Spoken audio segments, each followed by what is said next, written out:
Tras el desarrollo de una nueva sesión del Consejo de Ministros, acudimos a ustedes con la finalidad de participar en este espacio que busca acercar la comunicación de gobierno a la sociedad, a través de los medios de comunicación que ustedes representan. En esta oportunidad tengo la encargatura de la presidencia del Consejo de Ministros porque el Premier Gustavo Adriancén se encuentra en comisión de servicios en París, con ocasión de la 9ª reunión de alto nivel del Consejo de Administración del Centro de Desarrollo de la Organización para la Cooperación y el Desarrollo Económico, OCDE. En el Consejo de Ministros hemos visto y evaluado normas de carácter económico y, como siempre, hemos analizado diversos temas importantes de los diferentes sectores a fin de lograr mejoras en la calidad de vida de la población. Me acompañan para informar estos temas tratados y otros el señor Ministro de Economía y Finanzas, quien informará sobre la aprobación del proyecto de ley que prorroga la vigencia de los beneficios tributarios del Decreto Legislativo 783, el cual norma la devolución de impuestos que gravan las adquisiciones con donaciones del exterior e importaciones de misiones diplomáticas, entre otros temas de su sector. El Ministro de Justicia y Derechos Humanos, quien ahondará sobre los alcances de la Política Nacional Multisectorial de Derechos Humanos al 2040, presentada por el sector, y sobre la invitación al debate hecha por la señora presidenta Dina Boluarte sobre la aplicación de la pena de muerte para violadores de menores, entre otros temas de su sector.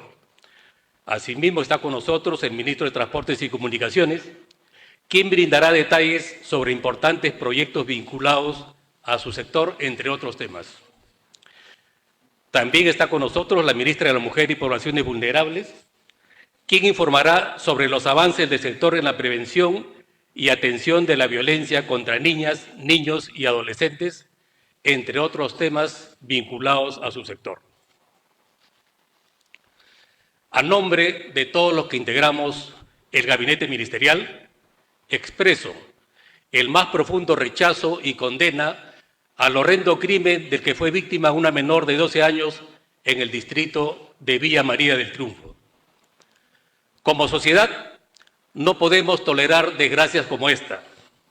Es papel del Gobierno Nacional realizar las articulaciones necesarias para que todos los operadores de justicia orienten su accionar a imponer la máxima pena a aquellos que cometan crímenes como este.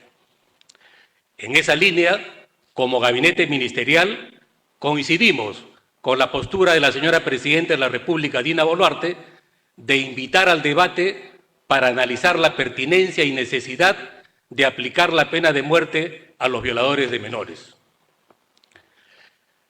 Es oportuno iniciar un debate y análisis de cómo poner un alto a este tipo de horrendos crímenes que nos denigran como sociedad. Además, recordar que es una política principal, una política prioritaria del Gobierno, de velar por los derechos humanos de todas las personas, por la seguridad y el crecimiento económico. Asimismo, es importante destacar lo hecho por la misión peruana liderada por el presidente del Consejo de Ministros en la 9ª reunión de alto nivel del Consejo de Administración del Centro de Desarrollo de la Organización para la Cooperación y el Desarrollo Económico, OCDE, en París.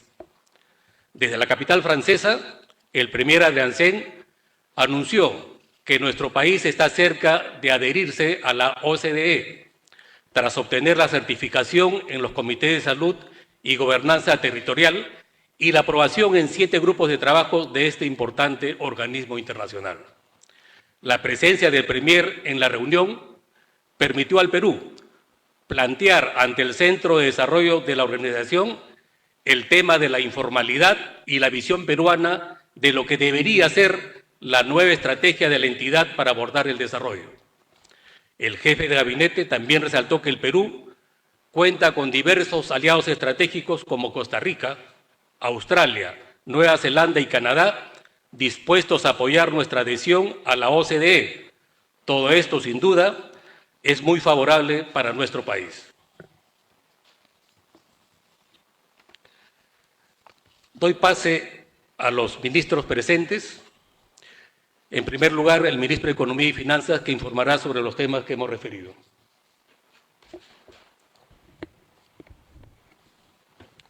Muchísimas gracias, estimado ministro.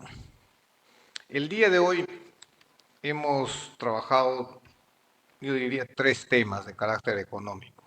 El primer tema es un proyecto de ley que hay que enviarlo al Congreso todavía. Este proyecto de ley prorroga el decreto legislativo 783 hasta el 31 de diciembre del año 2027. Este decreto legislativo, el 783, está vigente desde diciembre de 1993, es decir, hace más de 30, cerca de 30 años, 29 años, ¿no?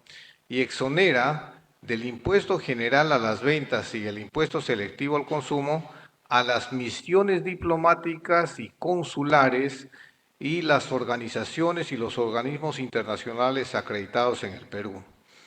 Esta exoneración a las importaciones para el uso oficial de estas misiones diplomáticas, así como en caso en que sea necesario, se aplica la devolución de ciertos servicios cargados con IGB, como pueden ser telefonía, luz, agua, etc. Asimismo, a las compras internas y a las importaciones realizadas con las donaciones provenientes del exterior de la cooperación técnica internacional no reembolsable. Muchas veces hay cooperaciones que vienen a determinados proyectos, por lo tanto, estos proyectos financiados con estas cooperaciones financiadas por estas misiones diplomáticas no deberían pagar IGB, ¿no es cierto? De esta manera se sigue cumpliendo con los tratados internacionales, el principio de reciprocidad, el mismo trato que uno le da a este tipo de recursos, también a uno lo devuelven en el extranjero con las diferentes misiones diplomáticas que uno tiene en el mundo. Y esto no afectará también a las donaciones o la cooperación técnica internacional. Este es el primer punto. El segundo punto está referido a la aprobación por parte del Ministerio de Economía y Finanzas en el Consejo de Ministros de 3 operaciones de endeudamiento externo por un monto total de 640 millones de dólares. El primero, que es el más grande, son 500 millones de dólares, es para atender imprevistos por la ocurrencia de desastres naturales, emergencias sanitarias, crisis financieras, entre otros. Este es un monto que viene como la entidad que nos presta es el BID, es decir, el Banco Interamericano de Desarrollo. El segundo monto de préstamo, que es 55 millones, también financiado por el BID, es para financiar el proyecto Mejoramiento de los Servicios de Información del Ministerio de Desarrollo e Inclusión Social en el marco del sistema de focalización a nivel nacional. Estos recursos nos va a permitir focalizar mejor todos los trabajos o la acción social que realiza el MIRIS, de tal manera que nos focalizamos en los que realmente necesitan, es decir, en la población más vulnerable del país. El tercer préstamo está referido al BID también, por un monto de 85 millones y es para financiar el proyecto Mejoramiento de la red de servicios de innovación, transferencia tecnológica y extensión tecnológica agraria en 6 estaciones experimentales del INIA, del Instituto Nacional de Investigación Agraria. Las estaciones están ubicadas en Cajamarca, Junín, Huancavelica, Pasco, Puno, Cusco, San Martín y Lambayeque.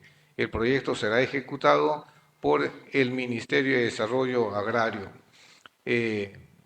Y esto es, yo creo que estos 3 proyectos, sobre todo el último, es un proyecto que está mirando el futuro del desarrollo de la agricultura en todo el país. Nosotros siempre hemos tenido proyectos de desarrollo agrícola en la costa y con esto lo que queremos es tratar de incorporar también con innovación, con nuevos productos, queremos incorporar a la sierra para hacer una especie de sierra exportadora, como lo dice el programa que tiene el Ministerio de Desarrollo Agrícola. Y el tercero es una coordinación que se ha establecido con todo el Consejo de Ministros, y es para que los devengados, de repente este es un tema, no sé, un poco extraño para la prensa, pero para todos los que trabajamos en finanzas públicas es muy importante, es para que todos los devengados de los proyectos de inversión pública que tengamos que hacer el mes de diciembre, lo hagamos como plazo máximo hasta el 27 de diciembre. Creo que esa fue la fecha, ¿no? 27 de diciembre. Hasta el 27 de diciembre, ¿no? Casos extraordinarios atenderemos en las fechas posteriores. Lo que se quiere con esto, con este anuncio, es ordenarnos un poco. Lo que se ha visto desde que yo tengo memoria en el Ministerio de Economía y Finanzas, y vaya que son varios años, es que en el último día, la última hora, el último minuto se sobrecarga el sistema con devengados, y eso sobrecarga el sistema y muchas veces no podemos atenderlos. Es por eso de que estamos anunciando ya con mucha antelación a todos los operadores de las diferentes unidades ejecutoras, sean gobierno central, gobiernos regionales y gobiernos locales, o unidades ejecutoras independientes que manejan recursos del Estado, que lo hagan con la debida antelación. Y eso es lo que tengo que informar, ministro, así que encantado de escuchar alguna pregunta. Muchísimas gracias.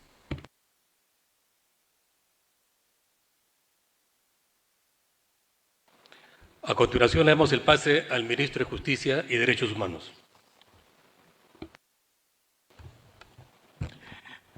Muchas gracias, señor ministro, encargado del Primerato. Un saludo a las señoras y señores periodistas y a través suyo a toda la ciudadanía que nos atiende a través de los medios de comunicación.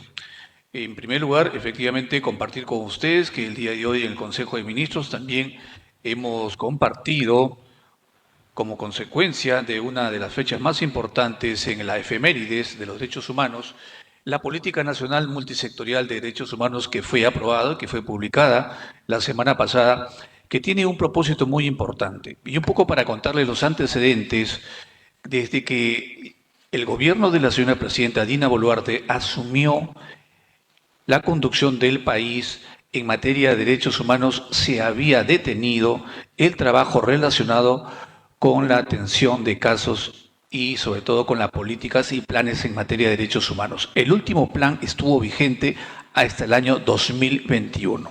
Esa fue la razón por la cual en la gestión se propuso inmediatamente trabajar una serie de aspectos que pusieran en valor los derechos humanos. Y es así que se ha dado ya y se ha presentado el día de ayer, justamente 10 de diciembre, como una de las fechas más importantes en la que conmemoramos también la fecha de los derechos humanos en todo el mundo, la política nacional. Esta es una política que tiene una característica muy importante porque no solo incorpora aquellos aspectos que van relacionados con lo que ya hemos señalado en materia de derechos humanos y que, como bien sabemos, que es el respeto a los derechos fundamentales y el respeto a las convenciones a la que ya el Perú es parte, sino que estamos haciendo énfasis en la desigualdad y a la discriminación crónica y estructural.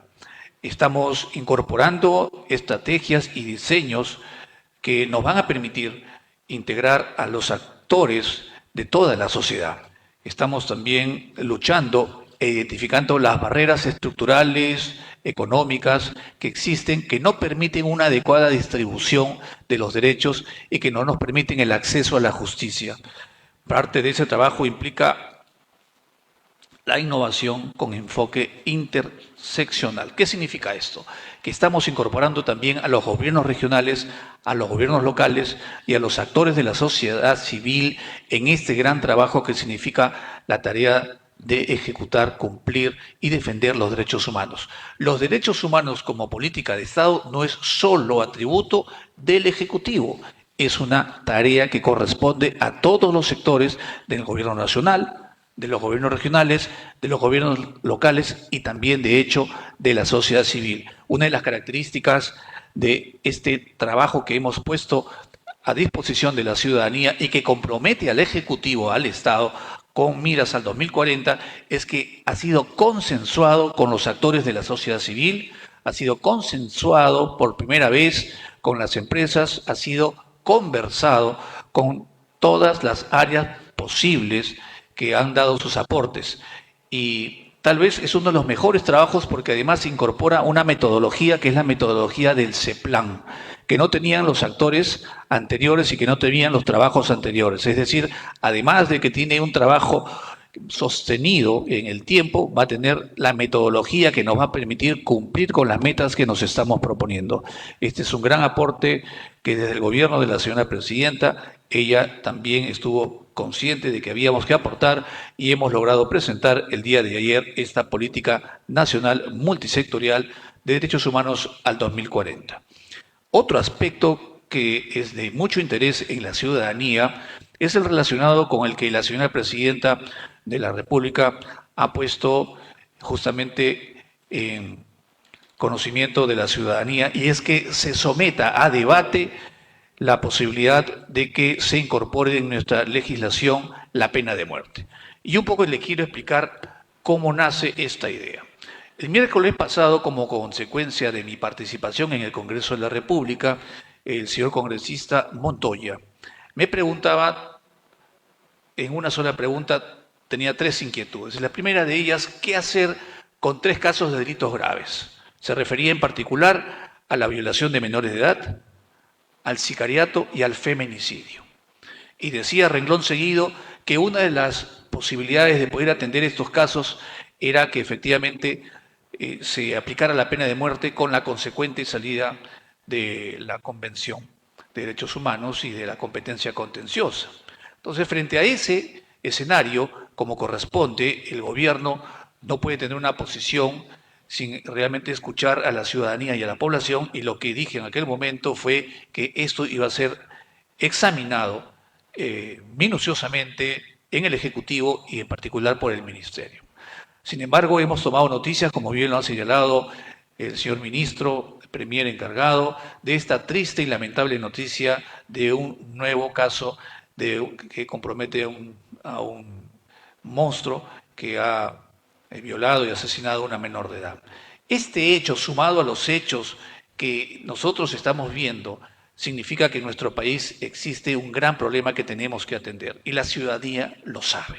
La ciudadanía sabe que desde el Ejecutivo estamos trabajando plenamente, sin embargo, las tareas que estamos haciendo no son suficientes para poder atender nuestra política criminal, sobre todo en aquellos casos de criminales que consideran que el Estado no existe, que la autoridad no existe y que además vienen con valores disímiles a los que nosotros consideramos que son válidos, como es el respeto a la vida humana, el respeto a la propiedad, el respeto al prójimo. No podemos seguir tolerando estos casos en los cuales algunos no tienen el más mínimo respeto por la vida humana. En este escenario consideramos oportuno, y efectivamente el Ejecutivo asume ese compromiso, de someter a la ciudadanía la consulta y el debate necesario para que toda la ciudadanía, la sociedad civil, los empresarios, los clubes de mares, las cámaras de comercio, las universidades, no solo los opinólogos que en estos momentos están saliendo a los medios de televisión o en los diferentes medios, que dan su opinión a favor o en contra. No queremos nosotros de que esto se tome como un aprovechamiento, y de ninguna manera esto es un aprovechamiento político, ni tiene como propósito ocultar o, como se ha señalado, poner una cortina de humo frente a algunos hechos en los cuales aparentemente se podría decir que existen casos en que el Ejecutivo se tiene que responder. Nada más alejado de la verdad. Esta propuesta que la señora presidenta ha señalado y que el Ejecutivo lo asume y desde el Ministerio de Justicia lo vamos a implementar es una propuesta seria. Vamos a someter a consideración de la ciudadanía a nivel nacional esta consulta para que se examine si en estos casos corresponde o no corresponde la pena de muerte. Muchas gracias, Premier. Gracias, ministro de Justicia.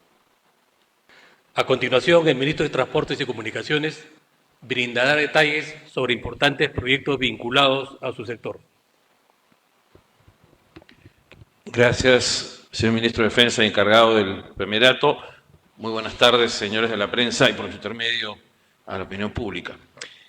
En relación con los avances del aeropuerto de Lima, el aeropuerto Jorge Chávez, queríamos hacer conocimiento que ya se firmó el compromiso, el convenio con la Policía Nacional del Perú, que consta de, el Ministerio va a destinar un presupuesto mensual de casi 580.000 soles para que 124 efectivos de la Policía Nacional, haciendo uso de sus horas de franco, puedan estar justamente en la zona asociada a todo el aeropuerto de Callao, particularmente el eje asociado a Morales Duárez y con la avenida Fawcett.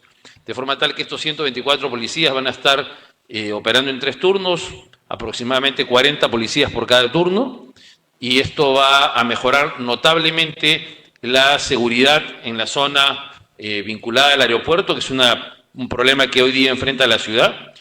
Y adicionalmente a eso también mencionarles que comienza el día 21, o sea, en 10 días, comienza ya el proceso de recapeo de la avenida Morales Duárez, desde el puente Fernando Belaúnde Terry en la avenida Jorge Chávez hasta la avenida Santa Rosa. En la primera etapa va a ser de Fawcett a Santa Rosa, se va a hacer un recapeo de ambas vías.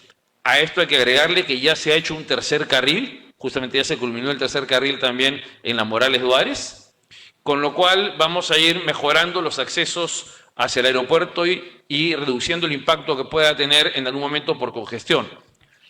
Como ustedes saben, la avenida Morales Duárez hoy tiene mucho tráfico asociado particularmente a camiones que van al puerto del Callao.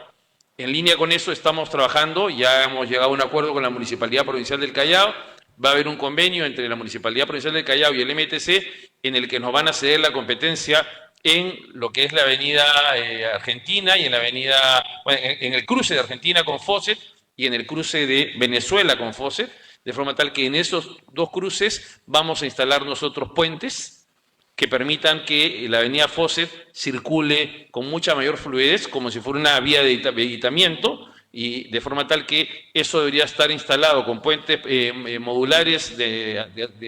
Inicialmente deberíamos tenerlo en el tercer trimestre del próximo año, deberían estar instalados, con lo cual va a fluir la avenida Fawcett con mucha mayor agilidad que la que fluye el día de hoy incluso, y eso va a permitir un acceso más rápido al aeropuerto y a los dos puentes que ya están instalados el día de hoy.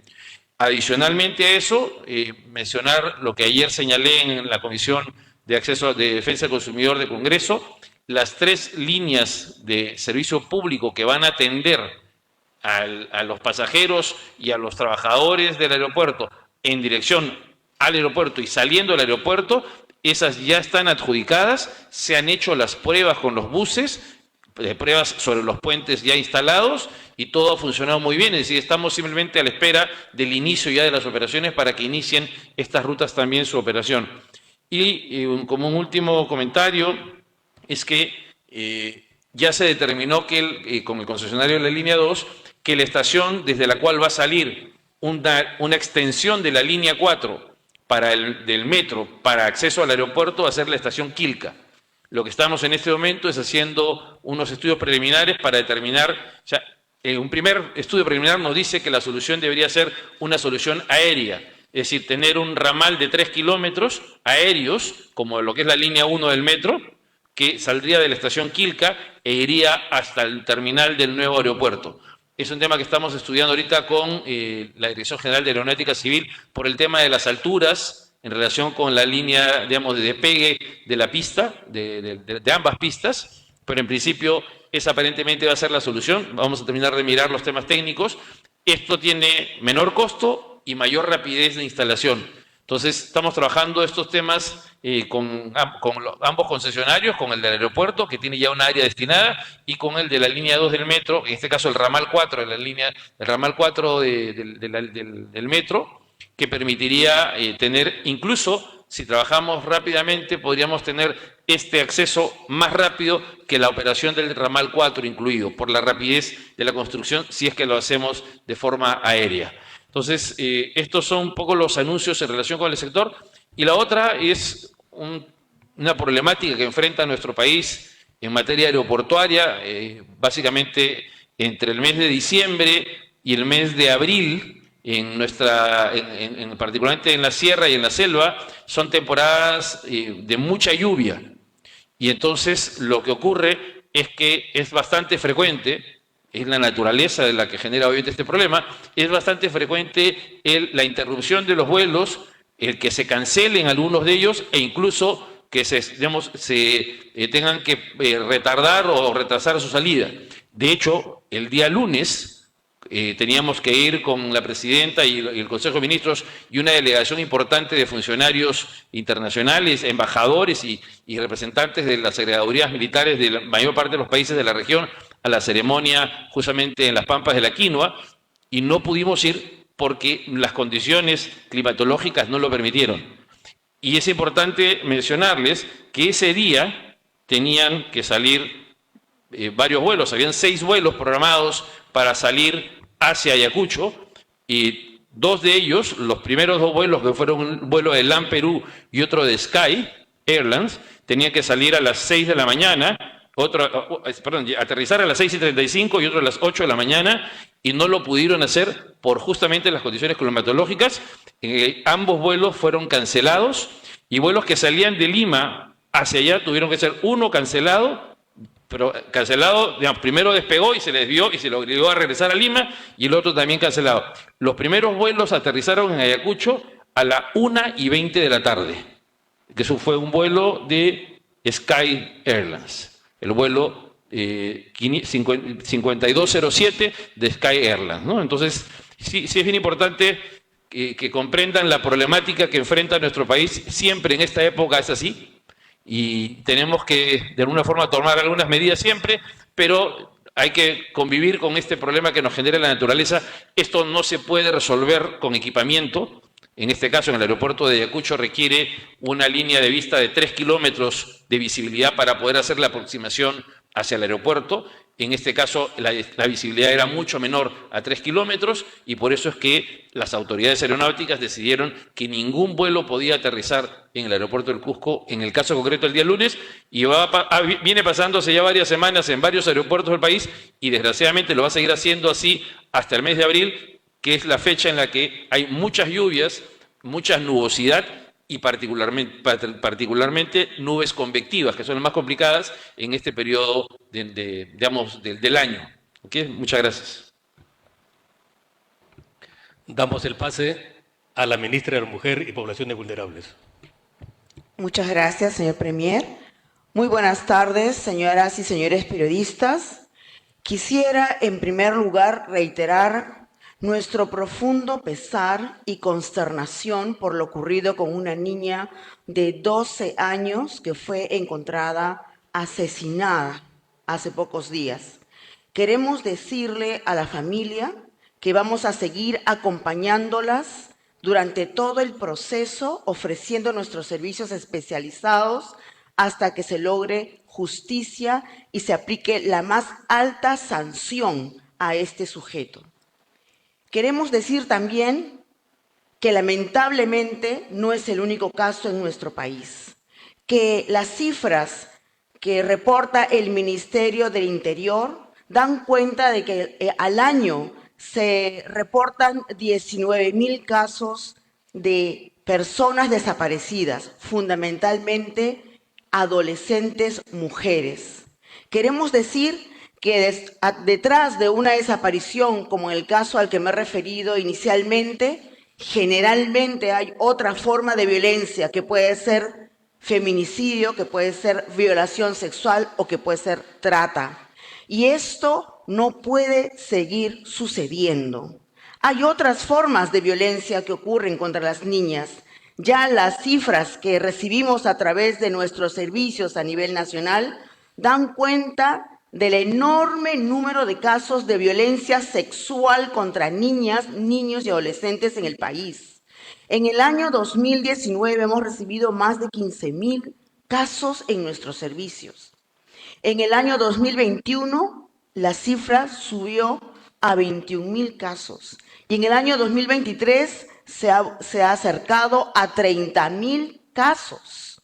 Esto no puede seguir sucediendo. Tenemos que ponerle un alto a esta situación de violencia. Causa profundos daños y en muchos casos permanentes a estas niñas, a estos niños, y le eliminamos la posibilidad de un proyecto de vida saludable, en el que se puedan desarrollar todas sus potencialidades.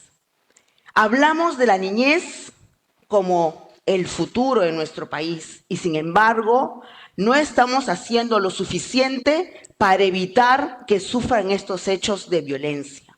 Por eso es que el gobierno ha decidido implementar una serie de acciones de prevención en el que no solamente estamos implicados el gobierno nacional, también los gobiernos regionales, los gobiernos locales y la sociedad en su conjunto. Estamos trabajando ya en las escuelas, que es la primera etapa de nuestra intervención que hemos denominado Prevenir para Proteger. Y en ese sentido quiero anunciar que desde su lanzamiento en el mes de mayo de este año a la fecha, hemos ya abordado la problemática de desaparición con más de 8.400 estudiantes de escuelas de Lima, Cusco, Loreto, Arequipa y Huaral. Y también hemos trabajado las situaciones de riesgo en las redes sociales con más de 3.600 niñas y niños de Lima, Loreto y Callao.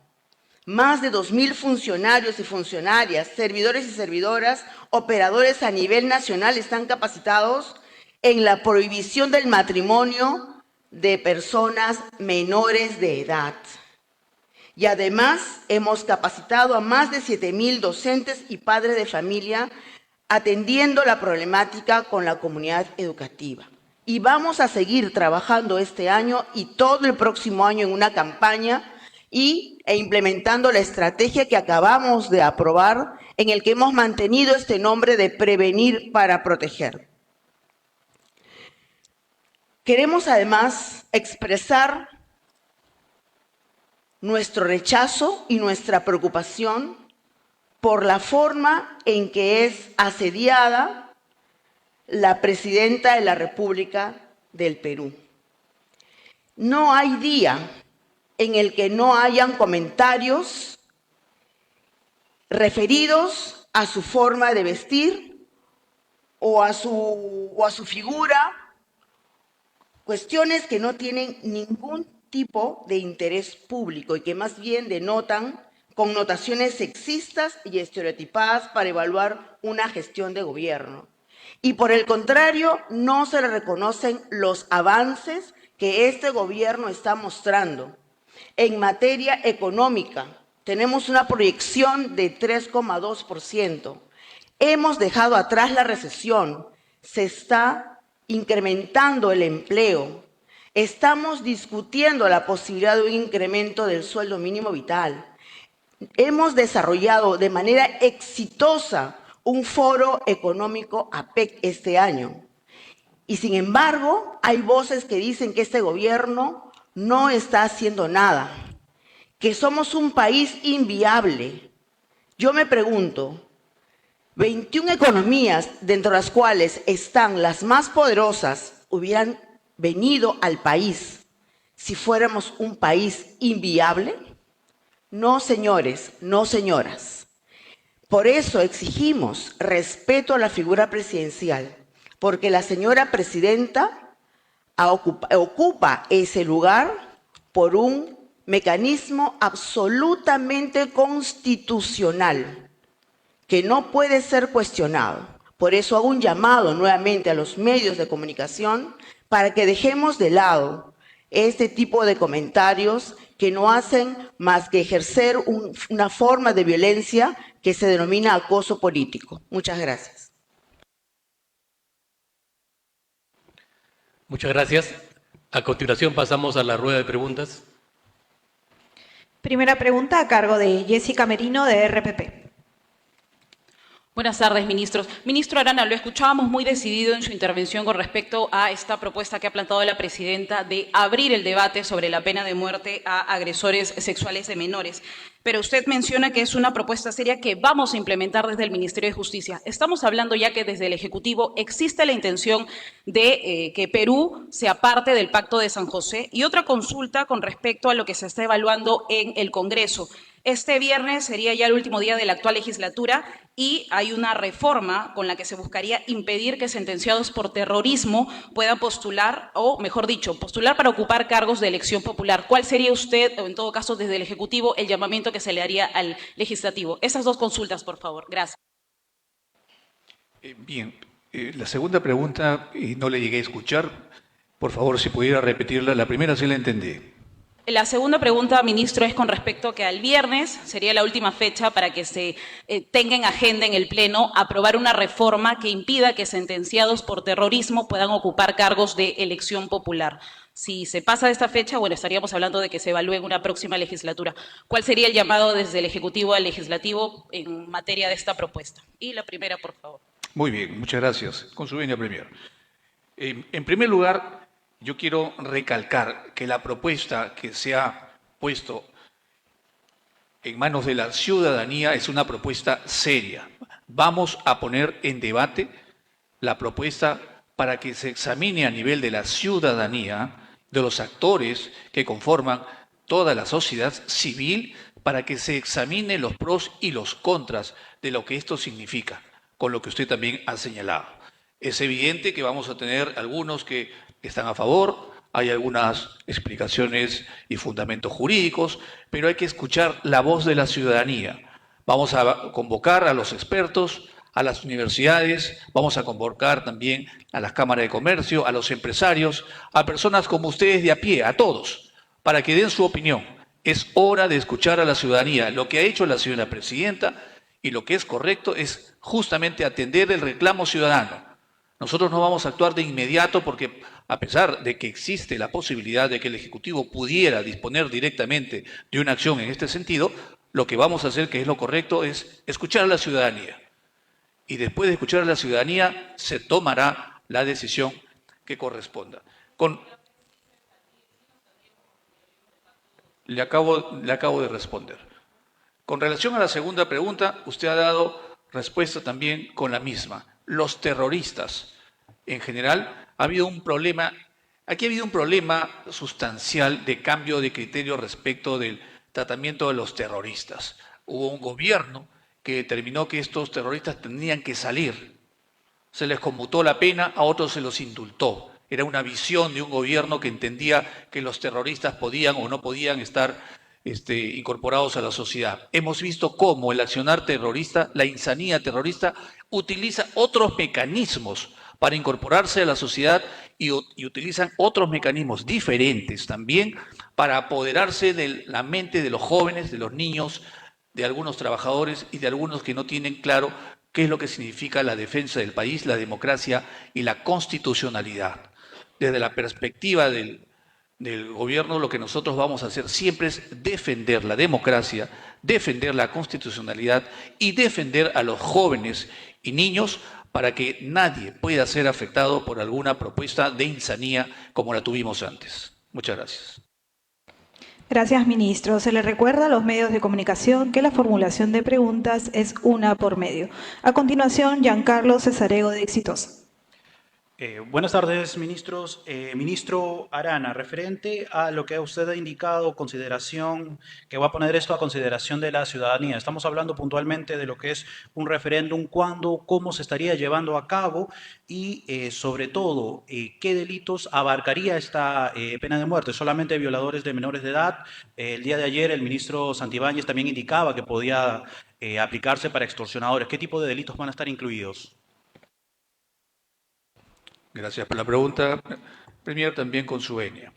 En ningún momento quien habla, o la señora presidenta, ha mencionado el mecanismo en el cual esta consulta o este sometimiento a la posibilidad de que la sociedad se pronuncie implique un referéndum. Es más, en el procedimiento regular no necesariamente existe la posibilidad de un referéndum. No estamos hablando en estos momentos, y es muy pronto de hablar de un referéndum, porque no tenemos todavía el resultado de lo que la ciudadanía y la población va a presentar o va a considerar. El mecanismo usual o regular puede implicar incluso que se pueda hacer una denuncia directamente por el Ejecutivo y que ésta sea vista por el Congreso de la República. No necesita un referéndum. Lo que puede significar es que probablemente el cambio de la Constitución pueda tener otro procedimiento, y en eso sí ya el Congreso eventualmente lo podría ver. Yo no quiero adelantarme a lo que la ciudadanía, a lo que las audiencias que se van a programar, y eso sí, anuncio, vamos a programar lo más pronto posible las audiencias nacionales, regionales y también locales para escuchar el sentir de la población. Siguiente pregunta de Fernando Palomares, de Prensa Perú. Muy buenas tardes, señores ministros, y a todo el país que nos ve a través de los medios de comunicación a esta hora de la tarde. Ustedes han recalcado la importancia de la academia, de la universidad, para un llamado, para pronunciarse también respecto a los problemas sociales del país, un sector al cual represento, indudablemente, aparte de la labor periodística. Y a eso iba mi pregunta, quizás al ministro de Economía y Finanzas, respecto a la creación de universidades. Sobre todo hay un clamor, por ejemplo, en el sur peruano, de la Universidad Nacional de Desaguadero, que se espera su pronta promulgación, señores ministros, señor ministro de Economía, finalmente para usted, porque esto necesita de un presupuesto o de un pliego presupuestal efectivo y eficaz. Quisiéramos conocer, por favor, cuándo se va a dar esto y en qué medida estas universidades tienen ese reflejo, dado que están en frontera, ¿no? Por ejemplo, con Bolivia. Y hay una preocupación respecto a poder fortalecer este sistema educativo universitario, sobre todo en zonas de frontera, por favor, señor ministro. Gracias.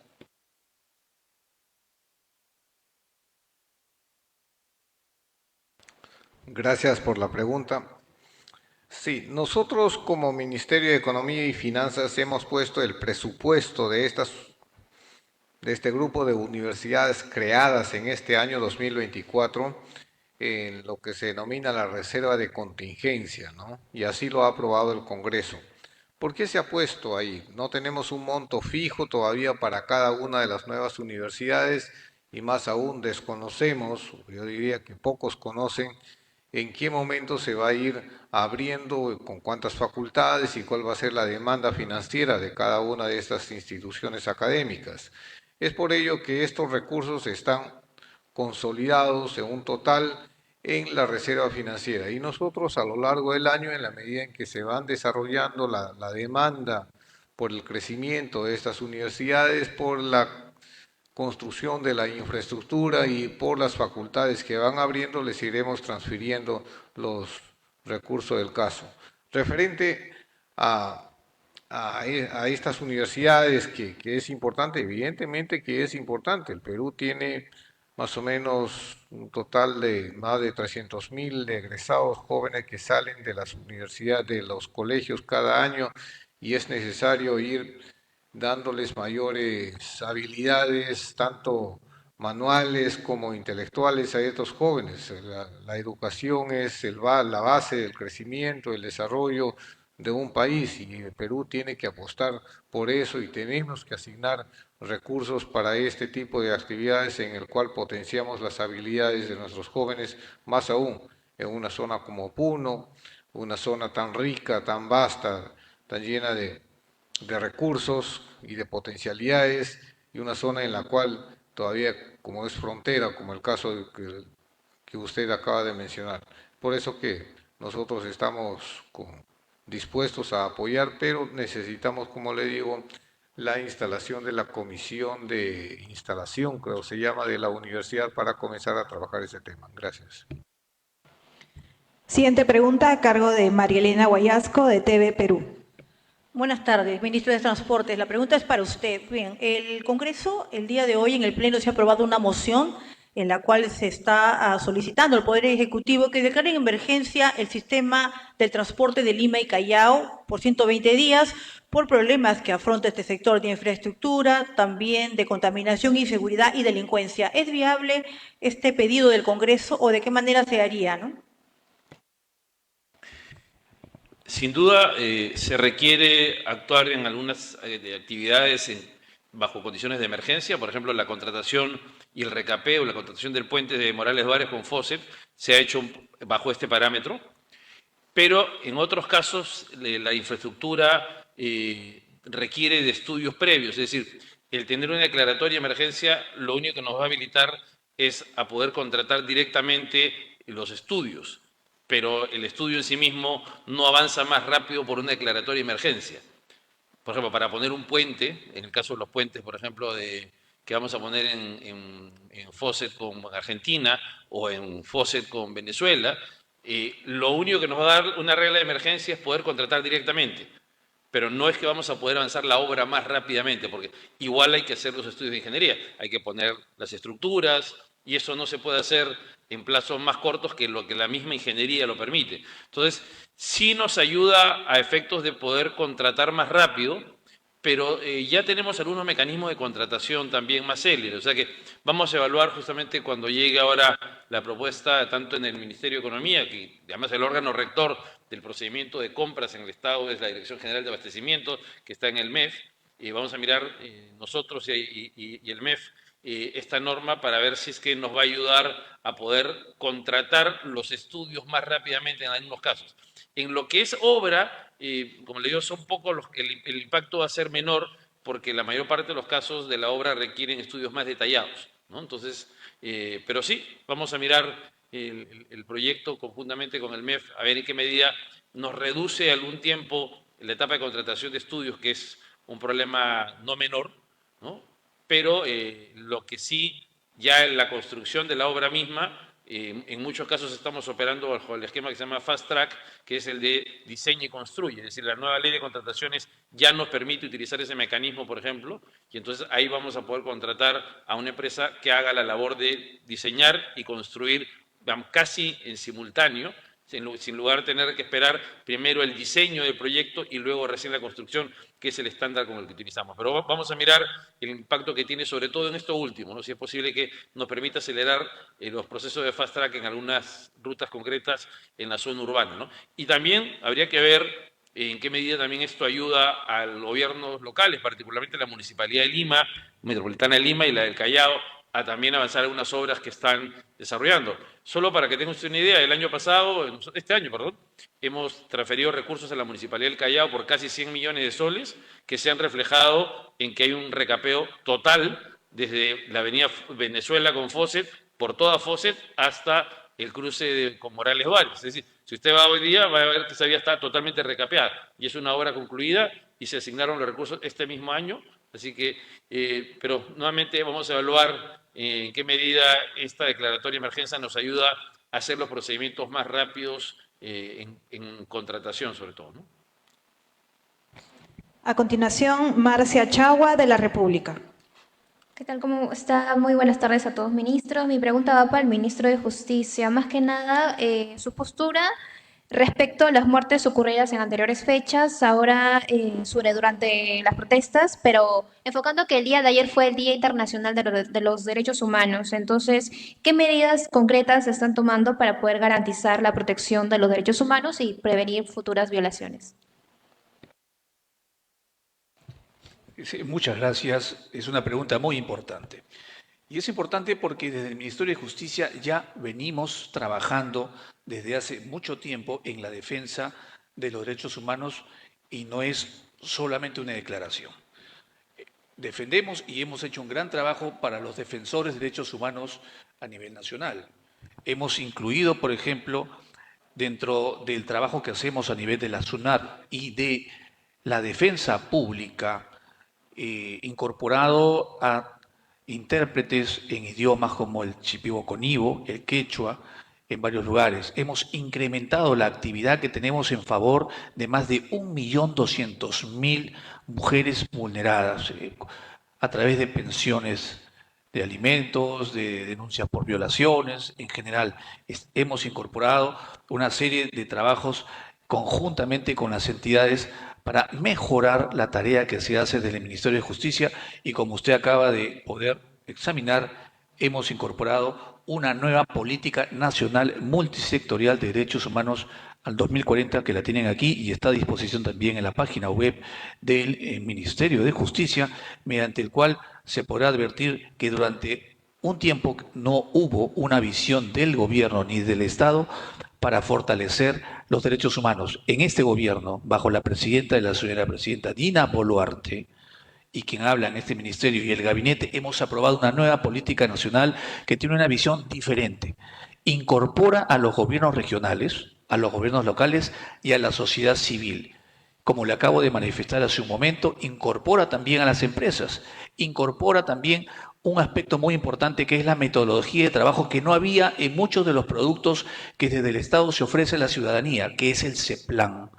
El CEPLAN lo que nos hace es, y nos va a permitir que un producto que tengamos que hacer vaya directamente al beneficiario, va a permitir que se cumpla estrictamente lo que nosotros estamos promoviendo y pretendiendo cumplir a nivel nacional. Es decir, estamos haciendo más que un esfuerzo, es un compromiso del gobierno para los siguientes gobiernos y de los que vengan en favor de la ciudadanía y de los más vulnerables de nuestro país. Siguiente pregunta a cargo de Cari Saldaña de Latina. Buenas tardes con todos los presentes. Hemos escuchado la exposición de la ministra de la Mujer hablando de la figura en la que la presidenta estaría siendo víctima de acoso político y mi pregunta sería si es que es acoso político pedirle transparencia a la presidenta cuando se le pregunta sobre su viaje al sur del país, considerando que la Comisión de Fiscalización ha identificado a una persona que no es funcionaria pública subiendo este vehículo, el cofre donde la presidenta se desplaza. Hay un silencio, un hermetismo a comentar la verdad sobre este hecho. La presidenta ha dicho que es un tema familiar, sí, pero vemos que esta señorita que subió el vehículo y las visitas que habría recibido en este condominio no son de familiares. Y se habla de la posibilidad de una Zarratea 2, un punto de reunión que no es el despacho presidencial. Entonces, es acoso político pedirle la verdad a la presidenta, al ministro Arana, por favor, sobre este punto, al que la presidenta todavía no ha dicho nada al respecto. Sobre el particular, debo mencionar que la señora presidenta nunca se ha negado a someterse al sistema de justicia.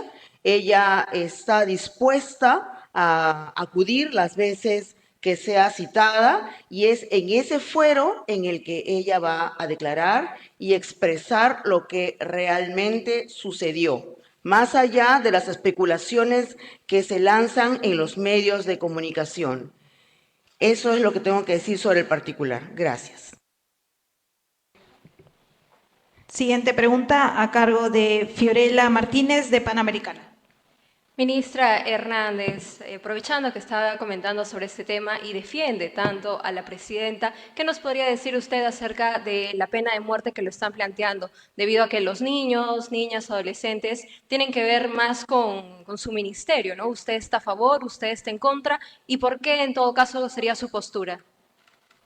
Pena de muerte, ministra. Sí, ¿cuál es su postura sobre la pena de muerte? No la hemos escuchado. Señora periodista, de lo que se trata es de una posición del Consejo de Ministros para, como ya se ha mencionado en varias ocasiones, realizar una consulta a la sociedad peruana sobre el particular y sobre qué medidas se deben tomar. Eso es lo que en el momento se ha decidido y es lo que ha expresado nuestra señora presidenta, ¿no? La opinión personal de cada uno de nosotros no es relevante en estos momentos. Muchas gracias. Siguiente pregunta a cargo de Kenneth Vargas de Willax. Sí, buenas tardes con todos los ministros. Particularmente para el Premier Arana, le iba a decir, el ministro de Justicia Arana en realidad, porque el señor Alberto Tarola, ex Premier, en los medios de comunicación, también en Willax, ha señalado lo siguiente, ¿no? Cuestionando a la figura del señor ministro de Justicia. Dice, el señor ministro de Justicia que no se haga el loco. Todos los días me han difamado en Palacio de Gobierno ante la presidenta hasta el día de ayer. Pero ya basta. Asegura que de parte del gabinete ha sufrido represalias y aseguró también el señor Otarola que suponía que era el premier en la sombra del señor Arana. No sé si es la oportunidad para que conteste porque se trata del ex premier de este gobierno. Gracias. Con su venia, Premier. Quiero señalarle, en primer lugar, que no existen ministros o premieres en la sombra. Todos estamos bajo el escrutinio de la ciudadanía y todos caminamos con plena tranquilidad en el sol de la democracia. Así que no existe, esas afirmaciones no son correctas. En el gabinete que preside y que dirige correctamente el doctor Gustavo Adriancén, es un gabinete cohesionado y que trabaja bajo los lineamientos directos de él. El hecho de que cada uno de los ministros, de manera individual o colectiva o conjunta, puedan atender algunas de las necesidades propias de Estado, conjuntamente con la señora presidenta, o tal vez en algunos temas que trascienden más allá de lo que corresponda al gabinete, o me refiero al Consejo de Ministros, no significa de modo alguno que exista algún tipo de salto al mando o el respeto al Premier. Le reitero, en el gabinete, los ministros tenemos un Premier, lo respetamos, consideramos que él es el que dirige la política que la señora presidenta lidera en nuestro país y estamos todos muy contentos y cómodos trabajando con él. Muchas gracias.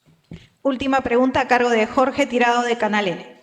Buenas tardes, señora ministra, señores ministros. Si bien la ministra de la Mujer ya habló que la presidenta solamente debe declarar ante los medios, las entidades de justicia, ¿no creen conveniente que debe salir también a la opinión pública, tal vez a los medios de comunicación, ante una conferencia de prensa o ante un mensaje para aclarar todas las cosas que se vienen diciendo sobre su accionar?